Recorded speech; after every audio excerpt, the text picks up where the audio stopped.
প্ৰিয় দৰ্শকসকল, জনতাৰ চকুলৈ আপোনালোকক স্বাগতম জনাইছোঁ। প্ৰথমবাৰৰ বাবে ৰাজ্যৰ শিক্ষাৰ্থীসকলে মেট্ৰিক পৰীক্ষা দিব লাগিব OMR শীটত।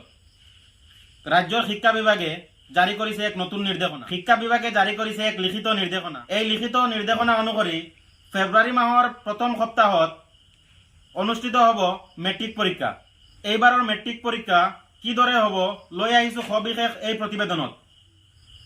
উল্লেখযোগ্য যে মেট্ৰিক পৰীক্ষাক লৈ সেবাই জাৰি কৰিছে এক নতুন নিৰ্দেশনা। 2024 বৰ্ষৰ মেট্ৰিক পৰীক্ষাত বহু বিকল্পী প্ৰশ্নত থাকিব মুঠ নম্বৰৰ 50%। প্ৰতিটো প্ৰশ্নত থাকিব 1 নম্বৰকৈ।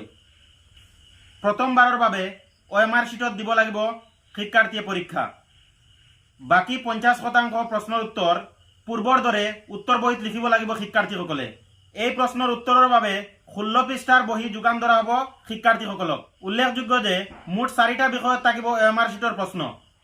সমাজ বিজ্ঞান, বিজ্ঞান, গণিত আৰু ইংৰাজী বিষয়ৰ মুঠ নম্বৰৰ 50%ৰ উত্তৰ OMR শীটত দিব লাগিব শিক্ষাৰ্থীসকলে। লক্ষণীয় যে মুঠ 4টা বিষয়ত থাকিব OMR শীট।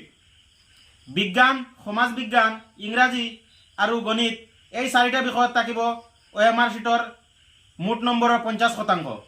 2024 চনৰ মেট্ৰিক পৰীক্ষাত বহিবলৈ হ'লে শিক্ষাৰ্থীসকলে ইউনিট 1, ইউনিট 2, হাফ ইয়াৰলি আৰু প্ৰি বৰ্ড এক্সামত উত্তীৰ্ণ হ'ব লাগিব। যোৱা বছৰ HSLC পৰীক্ষাত ফেইল কৰা ছাত্ৰ ছাত্ৰীসকলে ৰিএডমিশ্যন লৈ নিয়মীয়া পাঠ গ্ৰহণ কৰাৰ লগতে ইউনিট 1, ইউনিট 2 আৰু প্ৰি বৰ্ড এক্সামত পুনৰ বহিব লাগিব।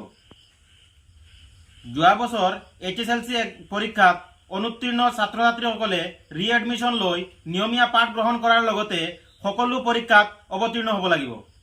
আমি আপোনালোকক পুনৰ জনাই দিছোঁ যে 2024 চনৰ মেট্ৰিক পৰীক্ষা ফেব্ৰুৱাৰী মাহৰ প্ৰথম সপ্তাহত অনুষ্ঠিত হ'ব বুলি ৰাজ্যৰ শিক্ষা বিভাগে নিৰ্দেশনা দিছে।